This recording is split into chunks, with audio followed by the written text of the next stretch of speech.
Hello, my name is Dante Renee, and welcome to the 10 Room Bizarro YouTube page where I talk about films that I believe need to be talked about more. Like tonight's film, this is the 1976 film Let My Puppets Come. Let My Puppets Come. This is supposedly an extremely rare film here, and this is produced and directed by Gerard Damiano, a very qualified and well-known pornographic director from the Golden Age, and I've looked at some of his films already on this YouTube page, and Vinegar Syndrome has put this out, and this is just completely unbelievable that this rare film on Blu-ray, I mean, it's just incredible. Let My Puppets Come. This is a really, really wild, interesting film. I want to tell you something here. This film was originally feature length, but was re-edited to 43 minutes by its producers and ultimately released as a supporting featurette with Damiano's 1977 film Odyssey. So it was never officially distributed uncut on video before. 75 minutes uncut. This is Let My Puppets Come. And that was written on the back here from Vinegar Syndrome. Let's look at this fascinating 1976 film, because yes, this is a puppet film. Let My Puppets Come has the feeling, the production, the vibes of the Muppet Show, the 1970s game shows, like the Name Game, or I think it was called the Name Game. But those, if you go on like the Game Show Network or whatever, those 1970s game shows where like stars would be on the show mixed in with, or the Match Game mixed in with, just non-stars like regular people. It just has the energy. It has the vibe of that. It also, in some form or fashion at times, reminds me of the vibes of like the classic Christmas claymation shows, like Rudolph the Red-Nosed Reindeer and stuff like that. Like, I'm talking the vibe.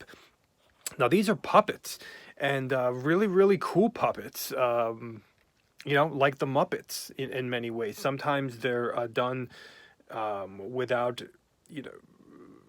they're just done with like the puppets themselves, and another times it's like human hands, like the cook or the chef or whatever in the Muppet Show. You know what I'm saying? So we have all those aspects here. And then we also have some human beings in the mix as well. Some very, very interesting things. First off, stylistically, we have a lot of great animation in here with kind of like these in-between cards that kind of come up and tell you what's next and what's happening now. They're beautiful, colorful, animated, and my gosh, especially the closing credit sequence of this film. Oh my gosh, it's so well done, so energetic and animated and right to the music and colorful and wonderful. But there's a couple things in here that kind of piqued my interest. Number one, Annie Sprinkle had a lot to do with the making of this film, like behind the scenes. And yes, she's even in the film as well. But I also have to mention that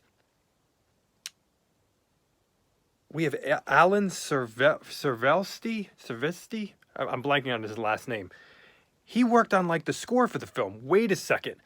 Is that the same Alan Servesti, whatever, that has done like countless like mainstream movie scores?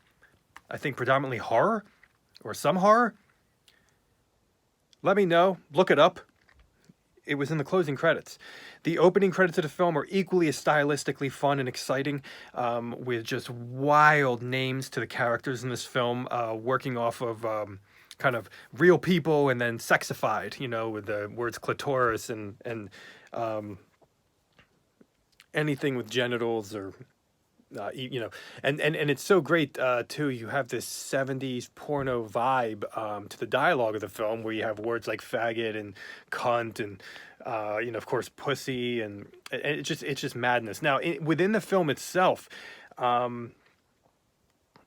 it's so crazy because we have everything, they can do things with puppets in this movie that you can't do with real people legally. So we have, dogs having sex with women. We have blowfishes blowing guys. But we also have transsexuals. We have people using their big nose to have sex with a woman's ear or her period vagina. Yes, Pinocchio's in here, Geppetto's in here as well, but they're slightly different because Pinocchio comes through his nose. We have very interesting that I can find some parallels with this film and Damiano's other film that I looked at on this YouTube page, Skin Flicks. Okay, I've also looked at this on this YouTube page because, like Skin Flicks, Let My Puppets Come also kind of looks at the X-rated film, the making of an X-rated film, the responses to an X-rated film, the legality or illegality, the troubles, the hardships, what goes into it, the pay, the reasons, the actors, the troubles, the hardships. We have it all here. Plus, folks, I just wanted to mention that. It's very, very interesting because I can almost, Damiano is also, I can relate it to Skin Flicks in that way. Musically, this is also a musical at times. People are breaking out in song and there are flashy lights, flashy set designs and atmospheres and just wild neon and all aluminum foil looking and lots of show. Lots of comedy as well. We have songs that we got that are jazzy, that are funky, that are definitely Broadway, that are R&B. We even have an inspirational number in here that has intercut with pictures of kids playing on the beach and birds and dogs. Like a literal inspirational number about pushing through. I mean, it was really crazy. We have a point in here where the boy Pinocchio is then played by a human, I believe a girl, I think. From the legs, I think. We have puppet sex in here, lots of puppet sex, but no sex with humans, although we do have nudity from humans in the film. And actually, people who... I have so much I want to say. Anybody who knows the film Bloodsucking Freaks, which is one of my favorites, Ralphus from that film is in this movie. Yes. The black midget guy, he's in this film. Ralphus. He's in here. Look for him. He's here. Also, there's a blonde girl in here, and I know she has like a name in here, but she reminded me of the blonde girl that worked with Jess Franco. Can somebody tell me if that's true? She looked like the girl in Vampiros Lesbos with Soledad Miranda. I could be wrong in this. And then I believe Annie Sprinkle is kind of the girl that gets totally naked in the film. If that's her, she kind of has like this twerky accent, like kind of like a mouse a little bit, New York mouse. If that's her, I forget from the opening credits, sorry. But if that's her, basically the girl that's totally naked in the film, oh my gosh, is she hot.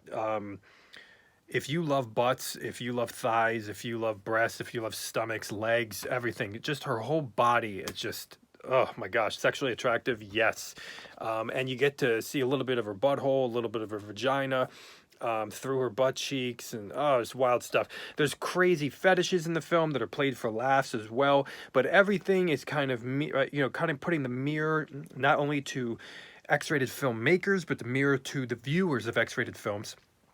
And also kind of satirizing the ideas of why X-rated films are made for, mafia or crime or getting out of financial troubles and things like this. And look out for the producer and director because he's in the film a couple times and had a lot of work to do in this film if you look at the credits, not just producing and directing. I mean, he really had a lot to do here, even with the screenplay. This is, you will see naked puppets, puppet penis, puppet breast, puppet vaginas. There's some great jokes in here that might make you laugh as well. It has such a unique vibe because like a film that I also looked at in this YouTube page, Once Upon a Girl. That's an animated film that looks at fairy tales from an adult perspective.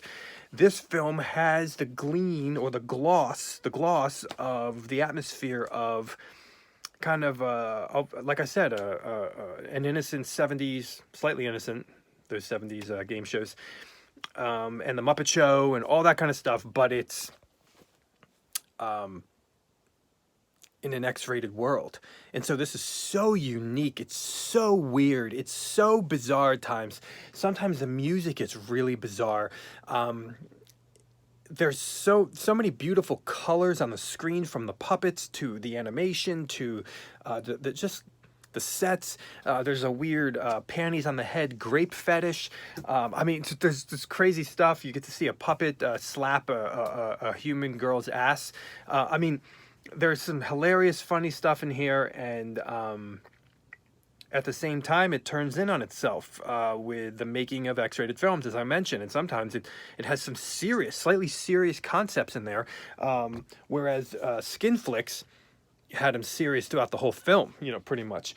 But we do have pieces in here, and you can see the puppets. One looks like a penis, and there's Geppetto, and we got an old pervert, and we got a nurse, and we got another guy that looks like a penis, kind of. So just really great stuff, and the puppets look great. What a great 75-minute ride experience. It's unlike anything I've experienced before. This is 1976's Let My Puppets Come. This is a great film to lift your spirits and make you wet, or give you an erection too, maybe, if you're that weird. Am I that weird? I think so. Thank you so much for watching the 10 Room Bizarro YouTube page, where I talk about films that I believe need to be talked about more, like 1976's Let My Puppets Come. Please feel free to check out my own personally made movies and music at my Vimeo site, www.vimeo.com/poopydiarrhea. That's POOPYDIARRHEA, poopy with a Y. And you can follow me there and see all my new movies that come out, and music. And if you're a fan of my reviews here on the 10 Room Bizarro page, that means you love the movies that I love, because these are all movies that I love. That's it. And then if you look at my Vimeo site, you get to see the movies I make. They might have connections. I don't know. Thank you so much, and good night.